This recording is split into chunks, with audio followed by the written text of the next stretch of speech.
All rise. I want viewers watching my show to believe in themselves. Judge Hatchett is compelling, I was not the first one to throw a walk. Let me just tell you what you just said. compassionate, I really enjoy being a judge. Now I am touching people who I will never know I touched. she's powerful, You should have never let them walk out of your life when she was 3. and she's on the bench. Don't get me preaching up in here today. Right. You're watching The Verdict with Judge Hatchett. Stephen Foster is suing Bill Hackman in the amount of $2,175. Mr. Foster claims the defendant's reckless teenage son smashed into his garage door and now refuses to pay for the repairs. Mr. Foster, you are suing your neighbor. Yes. And you're saying that he caused damage to a garage door. Yes, correct. Tell me what happened. Well, Your Honor, I'm a proud single father of 2 boys, an 8-year-old and an 18-year-old. So I understand how it is to raise sons. His son, who's been reckless in the neighborhood, That's not true, Your Honor. ran into my garage. So I moved into this neighborhood 2 years ago. 2 years ago. Yes, All moved right. in 2 years ago. And since I moved in, I realized I actually have one of the worst neighbors in the world. He's cheap, and his son. You talking about again, Mr. Hackman? Yes, One of the worst neighbors in the world? yes. How is he one of the worst neighbors in the world? He's cheap, he's loud, and he lets his son ride around, drive around reckless and everything. How old is your son, Mr. Hackman? He's 17, Judge. He's 17. Yes. Why does he say that you are the worst neighbor ever? Because he's delusional. Ever since he moved in 2 years ago, we've had these issues. What kind of issues? He's trying to, everything I do, he try to outdo. Okay, so For example? I bought a barbecue grill. Uh-huh. He bought a bigger one. Okay. I bought some skis for a trip we were going to, and then he bought a boat.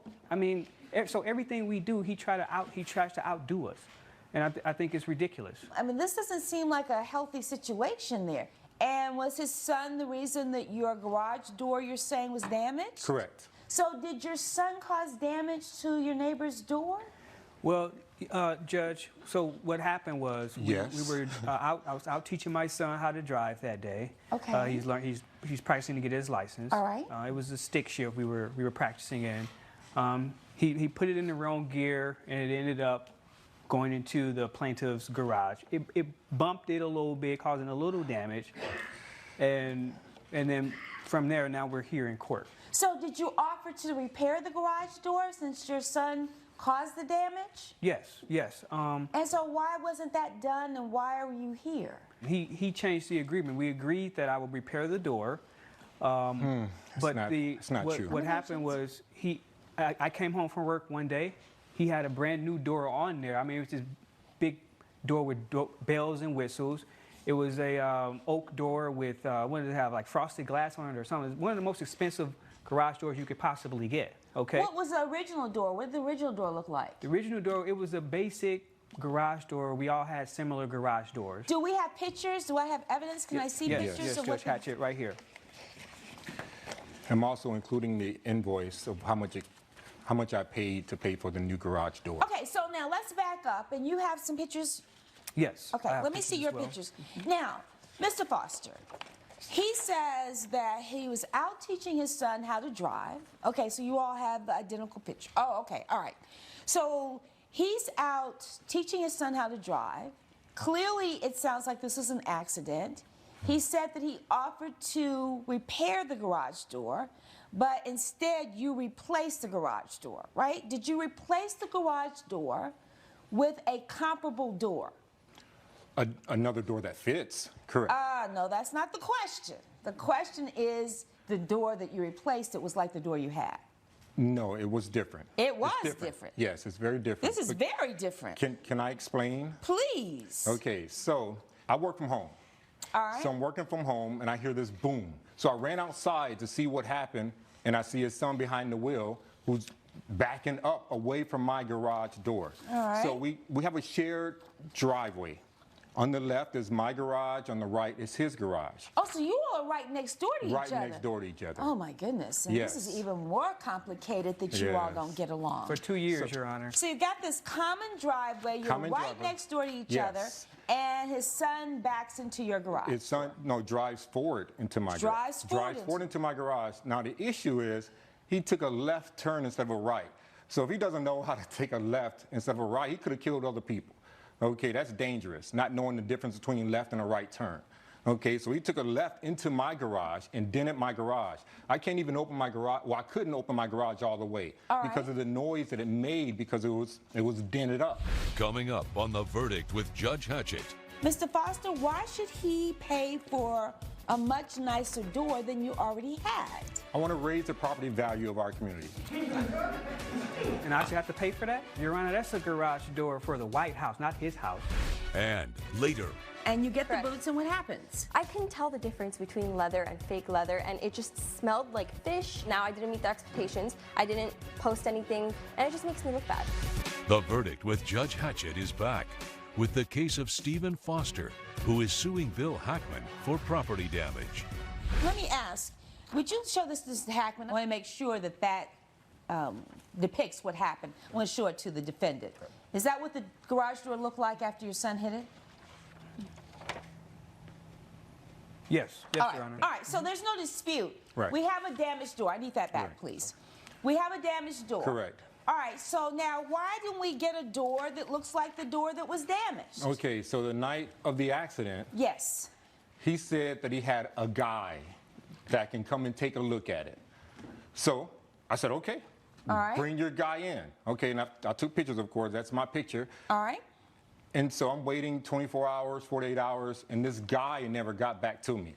So after about a week and a half, I just took it upon myself to go and get another garage door. All right, because so, I had stop. to park Go on ahead. the street instead of using my own garage. So it's inconsiderate to make me have to park outside in the street instead of using my own garage. But now you have an invoice here for $2,175 Correct. for a new door. Correct. Well, I'm concerned because if you look at the door that was damaged and then you look at the door that was replaced, those are not comparable doors. Mr. Foster, why should he pay for a much nicer door than you already had? I want to raise the property value of our community. And I should have to pay for that? Your Honor, that's... So did you you know- get estimates of what a comparable door would cost? Yes, Your Honor. Your I Honor. don't want to hear anything else from you right now because you're already digging yourself into a hole. Go ahead. Yes, Your Honor. I know a guy who he does garage doors. He repairs them, he replaces them, and he has an employee who helps him do it. Okay, so this is the estimate that you had. You got some estimates for a new A door? replacement door that was similar to the door that was damaged. And that says on this estimate they range from $500 to $800. Right, and the guy who came out, he said it would be about $800 to replace his garage door. So, Mr. Foster, I'm going to give you another chance here to explain to me why Mr. Hackman should then pay $2,175 for this new, very, very, very, very fancy door that is oak, that has windows in it, that is not comparable to the original door that you had. The units that we live in are very, very old. So when I had an actual reputable company come out and get an estimate, they said they would have a hard time finding those old garage doors. So I told them to give me what they have and they would be able to take care of it the same day. So they installed it the exact same day and I paid for it while he was at work. So there wouldn't be I wouldn't be in the way of you coming in or anything. We cleaned up the mess before you came home. Your Honor, that's a garage door for the White House, not his house. $2,200 door, he wants me to pay for it. And that's It's why not- I feel it's not that fair. I'm doing him a favor by not going through the insurance because I'm saving him thousands of dollars, not immediately, but also in the future of their rates not being risen because of what his son did. Mr. Foster, what I have a problem with is that getting a door that's 3 times the value of the door you already had. Does that seem reasonable to you that he should have to pay that much money to replace so that you get a nicer door? It does to me. How? It does, again, I'm making the community look nicer, and I'm giving him a chance to upgrade his garage door to make our whole unit look better, to raise the property value so that we can have a better return on our investment of our I'm going to rule home. on this case. Listen, you took advantage of the situation. It was not intentional. It was an accident. Hold on. It was an accident. He's out teaching his son to drive, but more important than this money in this case is that I have neighbors living literally next door to each other, side by side, in a community, and you all can't get along.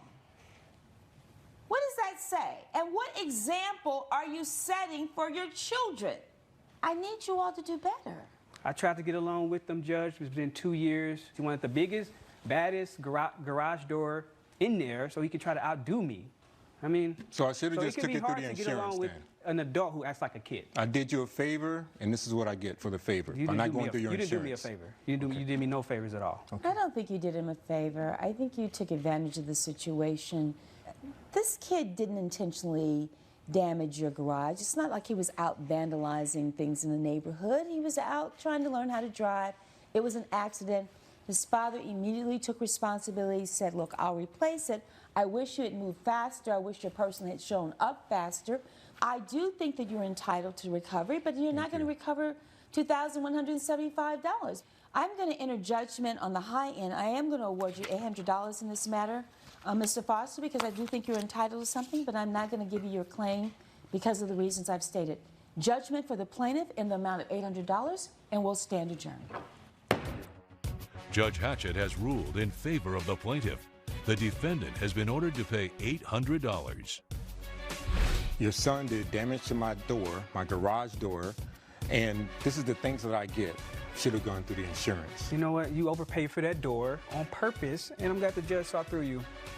Coming up, I couldn't tell the difference between leather and fake leather, and it just smelled like fish. network featuring dynamic judges and live legal programming. Well, we're not at your school, we're in my courtroom. Unique court shows, Where is any information about the company? live legal news, That's what you should have done. and a commitment to justice. Either you tried or you did it. The next generation of court programming in one dynamic network. Justice Central. You're watching Justice Central. Stay tuned. You're watching Justice Central. Coming up at 10:30, watch America's Court with Judge Ross. Then catch a double dose of We the People, followed by Supreme Justice with Judge Karen at noon. The verdict is in, right here on Justice Central. You're watching Justice Central. You're watching The Verdict with Judge Hatchett. Chelsea Harlow is suing Hakeem Arazi in the amount of $750. Ms. Harlow claims Mr. Arazi sold her a pair of hard-to-get, expensive leather boots and says they turned out to be cheap knockoffs. Hi, you're in here suing and you're saying that you didn't get what you contracted for. Tell me what happened. So I've been doing business with Hakeem here for over a year now. I'm a fashion blogger, and I met him through a mutual friend who's also a fashion blogger. I just wanted to, order from him, and I knew that they were very high demand shoes that it would be hard to get. So I was very patient, and he knew that it would happen. I would get it within a week. So what kind of shoes are we talking about? Italian leather, very high demand shoes. I've ordered from him about 15 times, and everything was great. Everything was great. Until this last order that I received. And what kind of business do you have? I sell business shoe. All right. So I know vendors. I order from them, and then I sell them for a good deal to the customers. So me being a fashion blogger, I need to meet my followers' expectations. So when I tell them that I'm going to be posting this certain type of outfit or whatever, I basically help him gain clientele when they ask me where I received it from. Okay. I got the shoes in. They looked normal. I mean, So describe this shoe for me. they're purple leather boots. And Hakeem, you agreed that you were going to get these boots for her. Yes. And how much did you charge her for these boots? $50. $750. And how much were the boots ordinarily? Because you were saying you got a $980. great deal. $980 originally. Coming up, I couldn't tell the difference between leather and fake leather, and it just smelled like fish. It just makes me look bad. The Verdict with Judge Hatchett is back with the case of Chelsea Harlow, who is suing Hakeem Arazi for $750. So if the boots were $980 originally, how could you afford to sell them to her for $750? I know a vendor that makes boots and buy them for good deals. This vendor, it's my first time contacting him, as she insisted that she wanted in a week. I told her it will take more than that, but she didn't agree. And you get Correct. the boots, and what happens? Before he shipped it to me, he asked me to send the money to him, $750, before I even received the boots or even know what they looked like.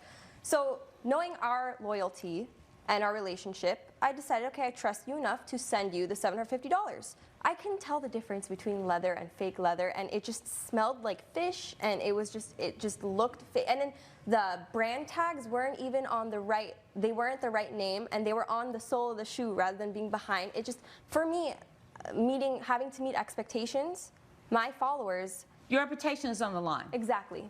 So you can't have these fake boots. And now my reputation is still online because, well, now I didn't meet their expectations. I didn't post anything for them to know because they were waiting for it. And it just makes me look bad. What was your response? I said, well, I didn't see them. I shipped it directly to you because you want it as fast as possible. And I contacted the vendor. He said that he didn't notice. Why are we in my courtroom? Because, Your Honor, my store policy is store credit only, and she won't her money back. She knows well my store credit policy. Why not give her her money back? Your Honor, I didn't see the shoe. And if I do this with her, and if she come up and talk with someone else, and they all know that I bent my rule, then they will all come back to me. Well, let me tell you, it's not about bending your rule. They're going to all know that you sold her some fake boots. Judge Hatchett's verdict when we return. All right, so where are the fake boots now? I just tried giving them back, but they're not in use. They're just sitting there. They're not being, he doesn't want to take them back. He doesn't want my money back. I don't know what to do with them. All right, so this is what's going to happen. The next 48 hours, you're going to send these boots back, right, to him, and you're going to have them sent with registered mail, so you have a receipt. And you are going to pay her $800, not $750, $800 for the time that she's got to pack them up, send them over to you, and what you do with the boots after that is on you. I'm not going to have her get a store credit. I wouldn't want to do business with you either. I don't know why she'd want to do business with you again. She's been a loyal customer before. What you should have done is you should have said, listen, I'm going to bend my policy. Instead of giving you a store credit, I'm going to give you the $750 back because you did not get what I promised. And I know you're going to say, well, Judge, I didn't see the boots. They came from somebody else. It's still on you because she gave you the $750. She didn't give it to the person that you got the boots from. She gave it to you. And so you owe her the $750 plus another $50 for handling and shipping that you're going to get these boots back to him. Judgment for the plaintiff in the amount of $800. Nothing further, we'll stand adjourned. Judge Hatchett has ruled in favor of the plaintiff. The defendant has been ordered to pay $800. I'm really glad that the judge gave me my money. I'm just disappointed that we ended up in court. Well, I'm sorry too for this. I hope we can make business again.